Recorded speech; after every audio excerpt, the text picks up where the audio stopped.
Hello everyone, welcome you all to Anthropology Inside classes, and in this video we will discuss about tribe, caste, continuum. So let's start. Before going to tribe, caste, continuum, first we know what do we mean by tribes and caste. According to Risley in 1901, he was Census Commissioner in colonial India. He defined tribe as a community or a group of people occupying a definite territory, having common language, belief in common ancestor, and are tied together through the ties of brotherhood and revenge. So he defined tribe as a community or a group of people occupying a definite territory. So it is a first means characteristic of a tribe that a tribe occupies a definite territory means एक निश्चित भूभाग में रहने वाले लोग tribe कहलाते हैं जिनकी लैंग्वेज कॉमन होती है. दूसरी कैरेक्टरिस्टिक है then they believe in common ancestor, and third and fourth is they are tied together to the ties of brotherhood and revenge. So these are the characteristics of tribe, that they occupy a definite territory, have a common language, believe in common ancestor, and are tied together to the ties of brotherhood and revenge. तो किसी भी समुदाय या group के लोग जो एक निश्चित भूभाग पर रहते हैं, जिनकी एक कॉमन लैंग्वेज या समान भाषा होती है, समान डायलेक्ट होती है, बोली होती है, और वो एक किसी कॉमन एंसेस्टर में बिलीव करते हैं, उनके जो देवी देवता होते हैं वो एक होते हैं, और वो ब्रदरहुड और रिवेंज की जो टाइज होती हैं उनके द्वारा वो आपस में बंधे रहते हैं, ऐसे समुदाय को ट्राइब कहते हैं. And this was the definition according to Risley. Then come to Haddon. Haddon, he along with the other census enumerators, he found it much difficult to give a concrete definition of tribe, because tribe was showing many traits similar to Hindus. तो tribe जो है Hindus की तरह ही बहुत सारे characteristic show कर रहे थे, और इसीलिए उनको ट्राइब के लिए एक कंक्रीट डेफिनेशन देना बहुत मुश्किल हो रहा था, कि ऐसी डेफिनेशन जिसमें कि प्योर कैरेक्टरिस्टिक्स ट्राइब के दिखाई दे, ऐसा बहुत मुश्किल था. और इसीलिए उन्होंने कहा कि like Hindu, tribe can also be interpreted as race, a Eurasian group, a nationality, a community, a religious group that has always shown Hinduized trait. तो ऐसे कोई भी group, nationality, aborigine group, community, religious group जिनमें Hinduise trade show करते हैं, वो सभी क्या है, ट्राइब है. तो वो ट्राइब की तरह ही कैरेक्टरिस्टिक शो करते हैं, मतलब हिंदू की तरह ही कैरेक्टरिस्टिक शो करते हैं ट्राइब्स. तो इसीलिए उन्होंने ट्राइब्स को हिंदुआइज ट्रेड से जोड़कर देखा. Then Hutton in 1931 in his important study on caste and tribes of India, he viewed that a caste is that which shows clearly Hindu religious beliefs and traditions. तो cast तो वो है जिसमें कि pure हमको हिंदू रिलीजियस बिलीव्स या traditions दिखाई देते हैं, और ट्राइब जो होती है वो शो करते हैं दे बिलीव इन एनिमिज्म. तो ट्राइब्स में एनिमिज्म मिलेगा, जबकि हिंदू बिलीव्स एंड ट्रेडिशंस मिलेंगे तो वो कहलाएगा कास्ट. तो उन्होंने कास्ट और ट्राइब में इस तरह डिफरेंशिएट किया कि caste is a group that shows clearly Hindu religious beliefs and traditions, while the tribe believes in animism. Means primitive religion में बिलीव करते हैं, प्रिमिटिव सोसाइटीज जो प्रिमिटिव रिलीजन में बिलीव करती हैं, बिलीव इन सोल और बिलीव नेचर, ये जो एंसेस्टर वर्शिप में बिलीव करती हैं, वो एनिमिज्म जो उनका रिलीजन है वो सभी ट्राइब कहलाते हैं, जबकि जो Hindu religious beliefs and traditions में बिलीव करते हैं वो सभी क्या कहलाते हैं, कास्ट कहलाते हैं. And this was the definition according to Hutton in 1931. The next definition was given by F. G. Bailey in 1960 and 1961. In his study of villages of Odisha, he viewed that there are differences in the lifestyle of caste and tribes. तो उन्होंने माना कि caste और tribe की जो lifestyle होती है उसमें बहुत अंतर है. 1961 में his first paper tribes and caste in India, उन्होंने डिफाइन किया कि कास्ट और ट्राइब को in terms of continuum, but he further stated that caste society is organic and hierarchical while tribal society is segmentary and egalitarian.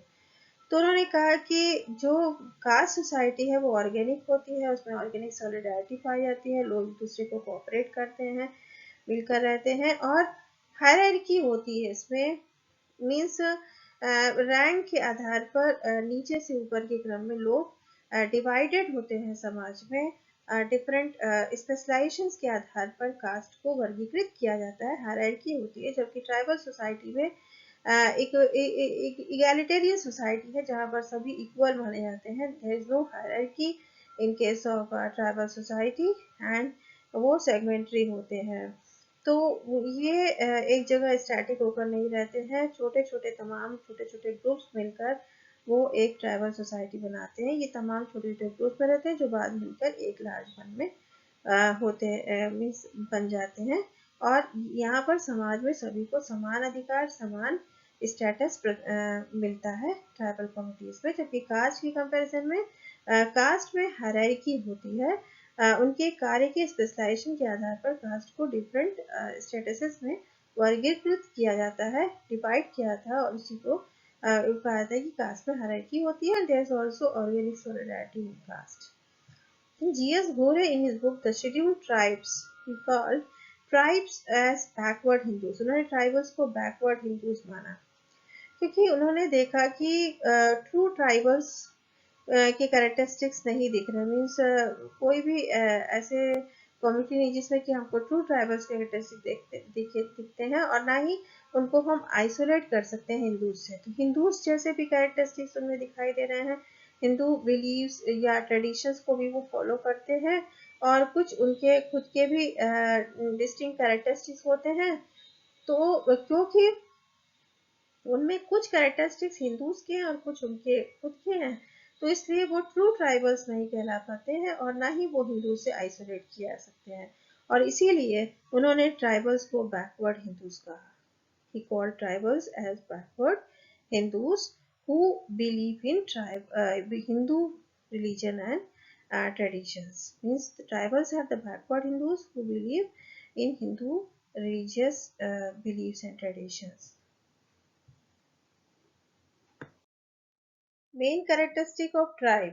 तो अभी तक हमने देखा कि main characteristic of tribe means a tribe occupies a common territory, means a definite territory occupied by tribes. Then kinship tribe ties भी यहाँ पर strong होती है. ट्राइब के केस में kinship ties होती हैं. वन लैंग्वेज होता है, ज्वाइंट ओनरशिप या कम्युनल ओनरशिप होता है, और पॉलिटिकल ऑर्गेनाइजेशन एक ही होती है, और एब्सेंस ऑफ इंटरनल कॉन्फ्लिक्ट. तो किसी भी ट्राइब में हमें ये सारे फीचर्स दिखाई देते हैं.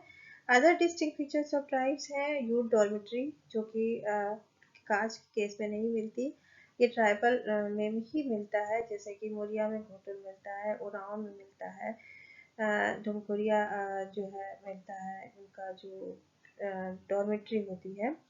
तो इस तरह डिफरेंट ट्राइबल ग्रुप्स में उनकी यूथ डॉर्मेट्री या युवा गृह कहते हैं जिसको, जहाँ पे अनमैरिड बॉयज एंड गर्ल्स एक साथ रहते हैं और डिफरेंट एक्टिविटीज करते हैं, डांस या सॉन्ग्स करते हैं, और बाद में उनकी शादी भी वहीं पर हो जाती है. They choose there partners in these youth dormitory. और इसी तरह तो यहाँ पर ये एक स्कूल का काम करता है, क्योंकि ट्राइबल्स में अर्ली जो ट्राइबल कम्युनिटीज वहाँ पर स्कूल नहीं होते थे, तो डॉर्मेट्री ही वहाँ पर स्कूल का काम करती थी, जिससे वो तमाम एक्टिविटीज सीखा करते थे. और डिस्टिंक्ट रिलीजियस बिलीव्स, जो उनकी पिक्यूलियर रिलीजियस बिलीव्स होती है, वो भी कास्ट से डिफरेंट होती है. कस्टम्स जो उनके बर्थ, डेथ और मैरिज के रिचुअल्स होते हैं या कस्टम्स होते हैं, वो भी डिफरेंट होते हैं, और उनके एक मोरल कोड होता है. तो ये सारे फीचर्स भी किसी ट्राइब में ही मिलते हैं, ये आपको कास्ट में नहीं मिलते हैं. तो these are the main characteristic of the tribe.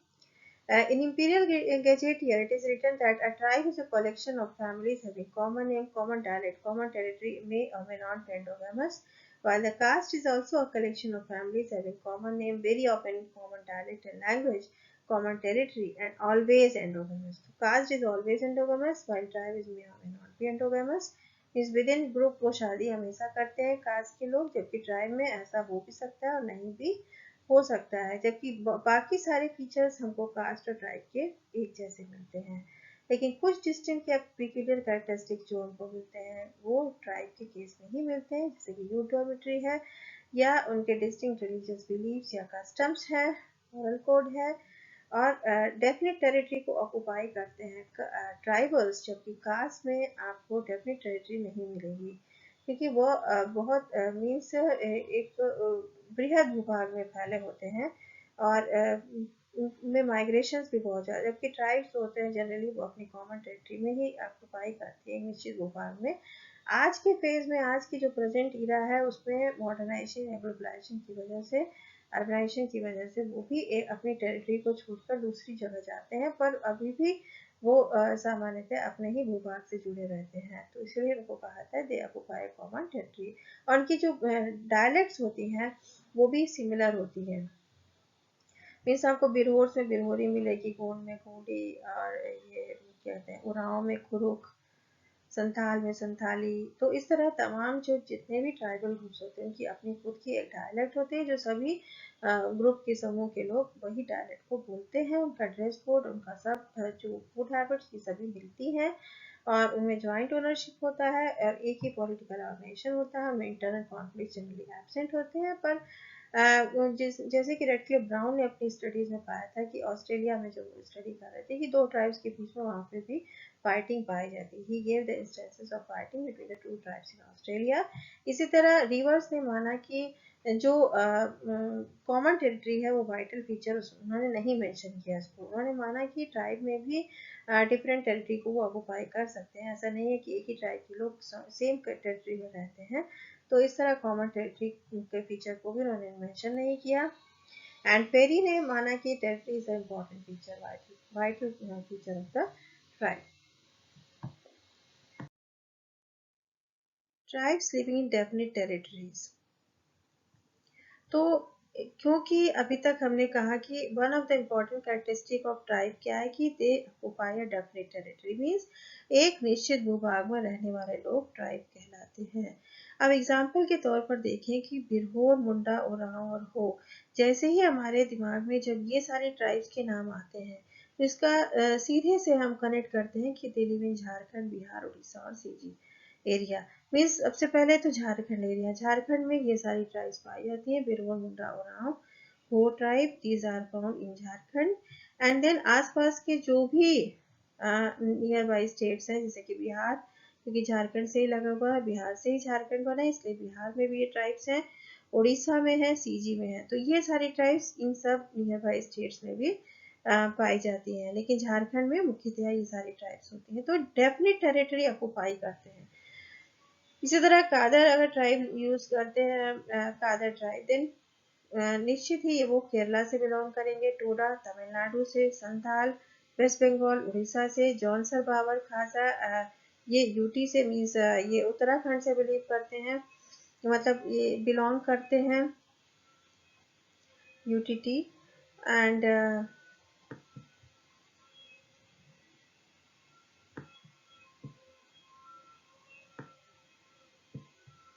Then खासी जो है मेघालय, असम की ट्राइब्स हैं, और इसी तरह नागाज हैं जो नागालैंड असम में रहते हैं, गोंड, कंवर, कमार एंड बैगा ट्राइब्स हैं जो सीजी एमपी और महाराष्ट्र एरिया में पाए जाते हैं, खोंड, बोंडा, गदबा, सावरा, ये ट्राइब्स जो है मोस्टली वो आपको उड़ीसा एंड आंध्र प्रदेश एरिया में मिलेंगी।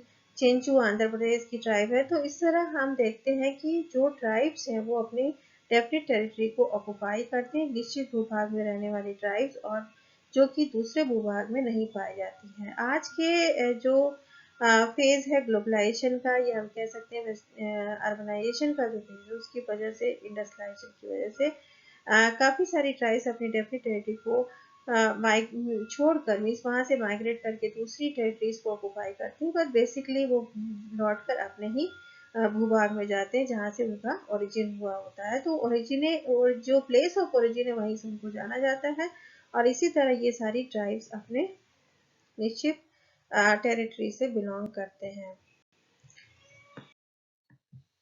What is tribe caste continuum? The term continuum was first introduced by Robert Redfield in his book Folk Culture of Yucatan. The Folk Culture of Yucatan in 1941, he wrote a book, Folk Culture of Yucatan. In this book, he studied the interaction between the folk and urban societies. He made a study on four communities, namely Merida, Dichtas, Changkom and Tusky. जिसमें कि टस्की एक folk village है, Chan Kom is a peasant village, डिस्टस was a town and Merida was a city society. तो city, town, peasant village and folk village, in 4 communities पर उन्होंने study किया और उन्होंने पाया कि and he gave the famous concept of folk culture और फोक अर्बन कॉन्टिनम। और इसी में सबसे पहले उन्होंने टर्म कॉन्टिनम इंट्रोड्यूस किया था। और this concept say that when any two dissimilar societies live in close proximity to each other, there will be definitely takes place the exchange of indigenous traits of each other, and this study resulted in the concept of folk urban continuum given by Cole. तो उन्होंने माना कि जब भी कोई दो dissimilar societies आपस में एक साथ रहती हैं, किन्हीं भी वजहों से, जब अगर वो क्लोज प्रॉक्सिमिटी में रहते हैं, आपस में एक दूसरे के नज़दीक रहने लगते हैं, तो there will definitely take the exchange of the indigenous trades of each other. तो दोनों के ही आपस में ट्रेड्स जो है इंडिजिनस ट्रेड्स होते हैं, वो एक्सचेंज होते हैं। तो अगर एक फोक सोसाइटी और अर्बन सोसाइटी आपस में रहते हैं, तो फोक के कैरेक्टरिस्टिक्स अर्बन वाले इनहेरिट करेंगे, अर्बन के कैरेक्टरिस्टिक्स फोक इनहेरिट करेगी, और इस तरह आपस में एक्सचेंज ऑफ ट्रेड्स होगा। तो ट्रू फोक और ट्रू अर्बन सोसाइटी हमें यहाँ पर नहीं मिलेगी। इन बिटवीन एक कोई कम्युनिटीज होती हैं जिनमें वो सारे कैरेक्टरिस्टिक्स दिखाई देते हैं। तो यही था idea of folk urban continuum given by Robert Redfield in his book Folk Culture of Yucatan 1941. And following this concept of folk urban continuum, many Indian anthropologists started doing village studies to understand the process of caste formation among the tribals of India and relationship and exchange between the tribe and caste societies of Indian villages, and gave a new concept of tribe caste continuum. तो इसी concept को follow करते हुए जो Robert Redfield का फोक urban continuum concept था, उसी को उन्होंने फॉलो किया। और इंडिया के केस में, क्योंकि इंडिया में ट्राइब्स एंड जो कास्ट ग्रुप्स हैं, they are the important segments of the Indian society villages. In Indian villages tribe and caste live in close property of each other. तो Indian villages में generally जो tribal dense population जहाँ पर रहती हैं जिन states में, वहाँ के विलेजेस में आपको ट्राइब और कास्ट एक साथ ही मिलेंगे, एक साथ ही रहते हैं। कुछ एक आध स्टेट्स ऐसे हैं जहाँ पर ट्राइबल पॉपुलेशन नहीं है या ना के बराबर है, तो वहाँ पर ही आपको सिर्फ कास्ट ग्रुप्स या दिखाई दे सकते हैं। जबकि मोस्ट ऑफ द स्टेट्स में all around India, from north to south and east to west, हमको जनरली जो विलेजेस हैं उनमें हमको ट्राइब एंड कास्ट पॉपुलेशन एक साथ रहती है। और इसकी तमाम वजह हो सकती है इंडस्ट्रियलाइजेशन की वजह से या अर्बनाइजेशन की वजह से एक दूसरे के कांटेक्ट में आते हैं, या विलेज एरिया में भी सामान्यतया तो वो साथ में रहते हैं, या किन्हीं वजहों से मजबूरी में एक दूसरे के साथ कांटेक्ट होता है उनका, दो डिसिमिलर कम्युनिटीज का, और उसमें उनके कल्चर का आदान प्रदान होता है। तो ये किसी भी दो डिफरेंट कम्युनिटीज के साथ हो सकता है। तो जब इंडियन कम्युनिटीज में ऐसा स्टडी करना शुरू किया इंडियन एंथ्रोपोलॉजिस्ट ने, following the concept of folk urban continent, they found that tribe and caste communities together live in most of the villages in close proximity to each other, and because when they live in close proximity there must be exchange of traits means socio cultural traits उनमें exchange होते हैं। Tribe inherits some traits of caste group and caste inherits some traits of tribal group। तो ये एक unidirectional नहीं होता ये exchange, ये बाय डायरेक्शनल होता है, मीन्स बोथ साइड से इसमें एक्सचेंज होते हैं। तो जनरली जो ट्राइबल ग्रुप जो कि उनके इंडिजिनस ट्रेड्स होते हैं वो जनरली लूज कर जाते हैं जब वो कास्ट के या अर्बन कम्युनिटीज के कांटेक्ट में आते हैं। तो ये कॉन्सेप्ट था ट्राइब कास्ट कॉन्टिनम का। It is a distinctive feature of Indian villages and it means that transformation of the tribal group into the caste group. Tribe caste continuum states that when the tribe and caste communities live together, neither of them is true tribe or not a true caste. तो कोई भी true tribe या true caste के features नहीं रह जाते हैं। There must be exchange of social cultural trades between them. That is the fact when any two dissimilar societies come in contact with each other, both of them borrow and share traits with each other. तो दोनों ही एक दूसरे के trades को बोरो करते हैं और share करते हैं, चाहे वो फोक और अर्बन कम्युनिटीज हो, चाहे ट्राइब और कास्ट कम्युनिटीज हो, ट्राइबल्स या नॉन ट्राइबल्स कह सकते हैं उनके बीच में हो, या ट्राइबल्स और अर्बन्स के बीच में हो, या हम कह सकते हैं इंडियन या फॉरेन कम्युनिटीज के बीच में। जब भी दो डिसिमिलर कम्युनिटीज कॉन्टैक्ट में आती हैं तो हमेशा उनमें एक्सचेंज होता है ट्रेड्स का। और जब यहाँ पर केस है ट्राइब और कास्ट के बीच का कॉन्टैक्ट और उनके बीच का एक्सचेंज, और इसी को कहा गया tribe caste continuum. Means no true societies and no true societies are caste or tribals. Means कोई भी true caste या true tribal communities यहाँ पर नहीं मिलती हैं। उनमें दोनों के ही traits पाए जाते हैं। अगर कोई एक caste community मिलती है तो there is some tribal characteristics in that community, and अगर कोई tribal community है जो caste के communication में रह रही है तो there are some caste characteristics in that tribe. तो इस तरह हम कह सकते हैं कि ट्रू कैरेक्टरिस्टिक्स यहाँ पर ट्राइब और कास्ट के नहीं मिल पाते हैं when they live in close contact with each other। और इस तरह की स्टडीज से तमाम नए कॉन्सेप्ट सामने आए, जिसमें कि ट्राइब राजपूत कंटिन्यूम है या Rajputanisation given by Sinha, Surajit Sinha, then Hinduisation, Sanskritisation given by M N. Srinivas. Rajputanisation is also concept given Sinha. Then tribalization and detribalization concept they are also given in this regard। तो ये सारे concepts जो है वो ट्राइब कास्ट कॉन्टिन्यूम से ही जुड़े हुए हैं और जो बताते हैं कि कैसे दो कम्युनिटीज जब आपस में मिलती हैं तो उनके बीच में कैसे ट्रांसफॉर्मेशन होता है। जनरली ट्राइब्स का ही ट्रांसफर, क्योंकि ट्राइब के पास खुद के इंडिजिनस ट्रेड्स होते हैं और वो लूज करने लगती है जब when a tribe come in contact with the caste group. N.K. Bose, in his book The Hindu Methods of Tribal Absorption in 1941, he has written about the transformation of primitive tribes of Odisha into a caste। तो उन्होंने इस book में देखा है कि कैसे एक cast, एक ट्राइबल ग्रुप जो है वो कास्ट में कन्वर्ट हो जाता है। उड़ीसा के एक ट्राइब पर उन्होंने काम किया, प्रिमिटिव ट्राइब्स पर, और इसमें पाया कि हिंदू मेथड्स ऑफ मीन्स वो हिंदुआइज्ड हो जाती है ट्राइब्स और कास्ट ग्रुप में तब्दील हो जाती है। इस तरह Alvin 1952 he described about the impact of Hinduism on the tribal culture and the community। तो उन्होंने सेंट्रल इंडियन ट्राइब्स में स्टडी किया था, बैगा एंड मुरिया ट्राइब्स में, और उन्होंने पाया कि यहाँ पर भी हिंदुइज्म का इम्पैक्ट जो है वो ट्राइबल कल्चर सोसाइटी में पड़ता है और इस तरह ट्राइबल कम्युनिटी कास्ट में कन्वर्ट हो जाती है। मजूमदार इन 1936, 1947, 1958 also did a study on the concept of the tribe caste continuum। Vidyarthi, in his study of the tribal village Ghagra in 1961, explained the adoption of Hindu lifestyle by Munda tribe to become a caste, and his another book। तो घाघरा एक उन्होंने book लिखी थी village Ghaghara पे, और जिसमें कि मुंडा tribe कैसे कास्ट में कन्वर्ट हो जाती है, हिंदुआइज हो जाती है, इस पर था ये। दूसरा बुक उन्होंने लिखा the aspect of religion Indian society in 1961 in the same year, and this book showed that how tribals were changing their own cultural beliefs and practices in coming contact with Hindus। तो इसमें भी same वही concept था कि Hindus के contact में आने से कैसे ट्राइबल्स की उनकी जो ओन कल्चरल, जो उनकी इंडिजिनस या डिस्टिंक्ट कल्चरल बिलीफ्स थी या रिचुअल्स या प्रैक्टिसेस थी, वो कैसे चेंज हो जाती हैं और वो हिंदुआइज हो जाते हैं, हिंदू की तरह बिलीव करने लगते हैं।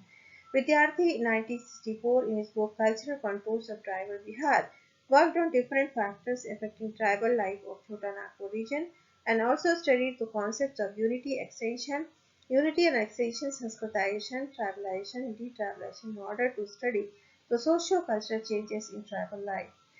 तो इस तरह उन्होंने एक और स्टडी की culture contours of tribal Bihar, और इसमें भी सेम वही चीज़ें हैं जो कि कैसे कि एक ट्राइब ग्रुप जो होता है वो जब कांटेक्ट में आता है नॉन ट्राइबल्स के कांटेक्ट में या अर्बन कॉन्टैक्ट्स में, तो कैसे उसमें तमाम चेंजेस होते हैं और उसकी अपनी खुद की डिस्टिंक्ट कैरेक्टरिस्टिक्स कैसे वो लूज कर जाता है। और इसी तरह कास्ट ग्रुप में भी तमाम चेंजेस होते हैं और वो ट्राइबलाइज्ड हो जाते हैं। Orans in 1965 got on the same idea of the impact of Hinduism on the tribal culture। Then Sachidanand in 1970 wrote a paper on tribe caste continuum, a study of Gond in Bihar, and he stated that Gonds of North Bihar became Hindu caste after absorption of Hindu religious beliefs and festivals, practices, rituals, etc। इसी तरह 1972 में बर्मन ने study किया इन इस paper tribal demography, a preliminary appraisal in Kersing edition, and he classified tribes in terms of their oriental towards Hindu social orders। Then in another book, Roy Burman worked on transformation of tribes into caste। Then Chaudhary, Zasa, Raghunath in different years, they also wrote on tribal transformation, effect of displacement, globalization on the tribal culture and their life in India। तो इस तरह different anthropologist, Indian anthropologist ने समय समय पर tribe और cast के बीच के कॉन्टैक्ट्स और उसका क्या इम्पैक्ट पड़ता है ट्राइबल लाइफ पर, ये मतलब स्टडी किया और इस कंक्लूजन को पहुंचे कि मोस्ट ऑफ द केसेस में ट्राइब्स ही चेंज हो जाती हैं, क्योंकि उनके जो इंडिजिनस कल्चरल बिलीव्स और रिचुअल्स होते हैं उस पर प्रभाव पड़ता है और वो कास्ट की तरह बिहेव करने लगती हैं। T.C. Das in 1916 in an article Assimilation, Integration, Acculturation described what the socio-cultural changes takes place after interaction between dissimilar societies. इसी तरह एम एन श्रीनिवास का जो फेमस कॉन्सेप्ट है ब्रह्मनाइजेशन, संस्कृताइजेशन या हिंदुआइजेशन का, जिसको उन्होंने अपनी बुक 1952 में जो बुक लिखी थी रिलीजन एंड सोसाइटी में the books of south India, उसमें उन्होंने ये कॉन्सेप्ट दिए थे and to describe the socio-cultural upward mobility in traditional Indian society. तो उन्होंने माना कि जो lower caste and tribal groups होते हैं वो in order to elevate their status in the society and to get rid of the untouchability and social disability जो उनके साथ छुआछूत या भेदभाव होता था क्योंकि वो लोअर ग्रुप से बिलोंग करते थे, इसलिए अपने को ऊंचा करने के लिए, अपने स्टेटस को समाज में ऊंचा करने के लिए उन्होंने दे स्टार्टेड टू इमिटेट और follow the rites and rituals of the higher caste groups and they maintain the higher status in the society. तो इस तरह उन्होंने माना कि इस तरह उन्होंने हायर स्टेटस को ऑक्युपाई किया समाज में।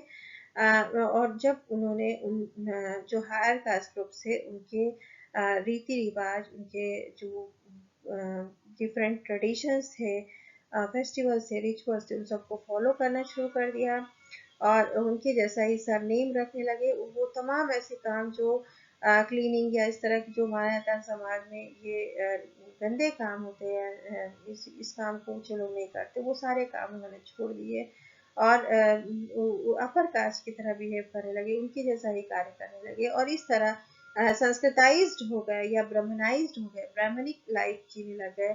सैक्रेड थ्रेड जिसको जनेऊ कहा जाता है वो पहनने लगे और जो पूजा में वर्शिप, जो Hindu worship gods and deities ही करते हैं, सेम वैसा ही वो करने लगे। तो इस तरह माना जाता है कि हिंदुआइज या ब्राह्मणाइज्ड हो गए और इस प्रोसेस को उन्होंने संस्कृताइजेशन का टर्म मतलब दिया to describe the social cultural upward mobility. उनमें समाज में अप मीन्स कास्ट में भी मोबिलिटी होती है, डाउन टू अप जो है अपवर्ड मोबिलिटी हुई और इस तरह इसको उन्होंने टर्म दिया ब्रह्मनाइजेशन या संस्कृताइजेशन का। और ये भी कहीं ना कहीं ट्राइब कास्ट कॉन्टिनम को शो करता है कि जब कोई कास्ट ग्रुप मतलब लोअर कास्ट या tribal group upper caste group के कांटेक्ट में आते हैं तो उनमें क्या चेंजेस होते हैं।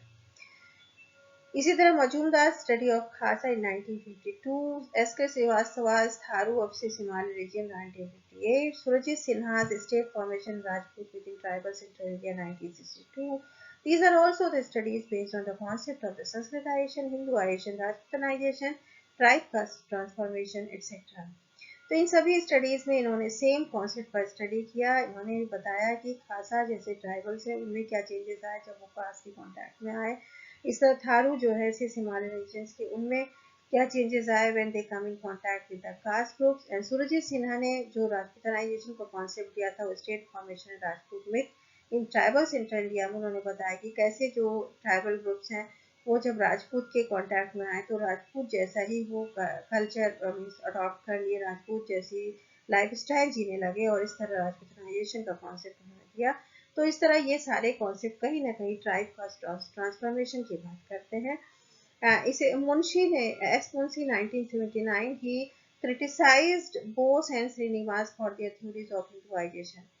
तो इसके पहले बोस ने Hindu methods of tribal absorption जो बुक लिखी थी उसमें भी उन्होंने ये बताया था कि कैसे ट्राइब्स जो उड़ीसा की हैं वो हिंदुआइज्ड हो गई, या जो एम एन श्रीनिवास उन्होंने संस्कृताइजेशन का कॉन्सेप्ट किया, ब्राह्मणाइजेशन का कॉन्सेप्ट किया कुक्स ऑफ साउथ इंडिया के अमंग। तो इस तरह इन चीज़ों को मुंशी एस ने ये क्रिटिसाइज किया। उन्होंने कहा कि ये जो थ्योरी है वो गलत है, हिंदुआइजेशन की थ्योरी, और उन्होंने इसको क्रिटिसाइज किया। KSM gave the concept of tribalization in which he stated that non-tribal communities also adopted customs, rituals and norms and lifestyle of the tribals when they come in contact with them.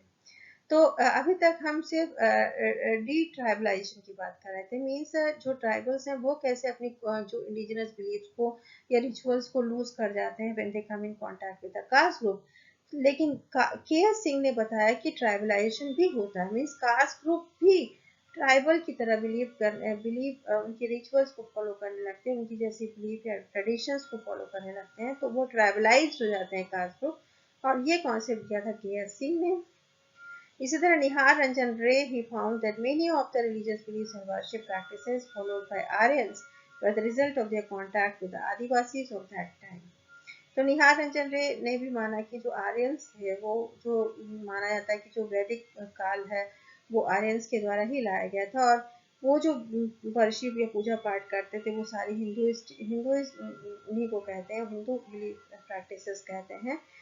लेकिन निहार रंजन रे का मानना है कि ये जो उस समय के आदिवासी होते थे उनको ही देखकर इन्होंने ऐसी रिलीजियस बिलीफ या प्रैक्टिसेस को शुरुआत किया था।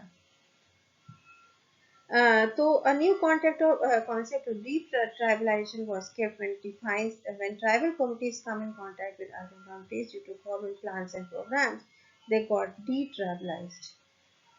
तो अभी तक हम ट्राइब का कॉन्टिनम की बात करते थे कि ट्राइब में कैसे चेंजेस आते हैं, उनमें भी कास्ट ग्रुप के कुछ चेंज आ जाते हैं, हिंदुआइज हो जाते हैं, संस्कृतनाइज हो जाते हैं। लेकिन डी ट्राइबलाइजेशन का कॉन्सेप्ट आया जिसमें कि ट्राइब डी ट्राइबलाइज हो जाती है, मीन्स ट्राइब अपने सारे कैरेक्टरिस्टिक्स खो बैठती है। They started losing their identities, उनका खुद का जो आइडेंटिटी उनकी जो पहचान होती है, जिन कैरेक्टरिस्टिक्स की वजह से, जिन वैल्यूज या नॉर्म्स की वजह से किसी ट्राइब को जाना जाता है, वो सारा लूज हो जाता है when they come in contact with the urban communities, और इसी को कहा गया डी ट्राइबलाइजेशन कॉन्सेप्ट। तो इस तरह तमाम स्टडीज में माना गया कि कैसे ट्राइब और कास्ट जब कॉन्टैक्ट में आते हैं तो उनमें क्या क्या बदलाव आते हैं। Factors influencing tribe caste control, तो जो भी अभी तक स्टडीज की गई उनमें माना गया है कि कहीं ना कहीं अर्बनाइजेशन या इंडस्ट्रियलाइजेशन का इम्पैक्ट, या वेस्टर्नाइजेशन ग्लोबलाइजेशन का इम्पैक्ट, या जो government plans programmes and projects हैं उनके की वजह से ही ट्राइब और कास्ट कम्युनिटीज आपस में एक साथ मिलती हैं और उनमें तमाम चेंजेस आते हैं। अगर वो ट्राइबल विलेजेस में कास्ट ग्रुप्स रहते हैं तो वो क्लोज प्रॉक्सिमिटी में रहते हैं और उनमें आपस में एक्सचेंजेस हो सकते हैं, लेकिन कभी कभी पुश फैक्टर भी इसमें वैल्यू करता है। मीन्स अर्बनाइजेशन के केस में जब जनरली वो जॉब ऑक्यूपाई करने के लिए या लेबर वर्क करने के लिए अर्बन एरियाज में जाते हैं, इंडस्ट्रियल सेक्टर्स में काम करते हैं, जब अपने फॉरेस्ट से वो डिस्प्लेस्ड हो जाते हैं और ऐसे एरियाज में उनको जबरन काम करना पड़ता है या मजबूरी में काम करना पड़ता है, तब भी वो अर्बन पीपल्स के या कास्ट पीपल्स के कांटेक्ट में आते हैं, और तब उनके जो रियल इंडिजिनस कल्चरल बिलीव्स या प्रैक्टिसेस होती हैं वो धीरे धीरे लूज करने लगते हैं और डी ट्राइबलाइज हो जाते हैं, या कास्ट ग्रुप में या ट्राइब ग्रुप में तमाम कास्ट कैरेक्टरिस्टिक्स या अर्बन कैरेक्टरिस्टिक्स दिखाई देने लगते हैं, या अर्बनाइज्ड हो जाते हैं कह सकते हैं, वेस्टर्नाइज भी हो सकते हैं क्योंकि वेस्टर्न कल्चर से भी प्रभावित हो जाते हैं।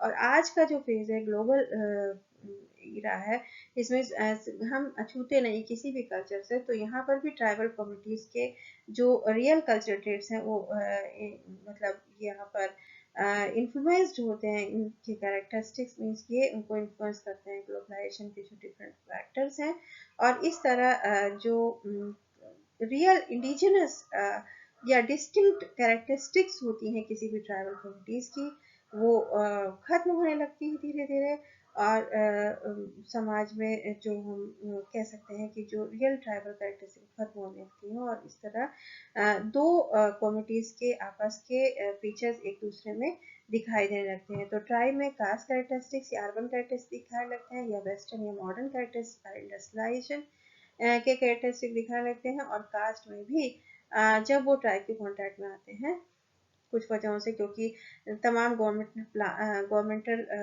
प्लान्स एंड प्रोग्राम्स हैं, या स्कूल्स कॉलेजेस खुलते हैं ट्राइबल एरियाज में, इंडस्ट्रियल पॉकेट्स खुलते हैं, तो वहाँ पर कास्ट ग्रुप के लोग या अर्बन पीपल वहाँ पर काम करने जाते हैं, तो ऐसे मौक़ों पर वो भी ट्राइब्स के कॉन्टैक्ट में आते हैं और उनके भी कल्चर में तमाम बदलाव आते हैं।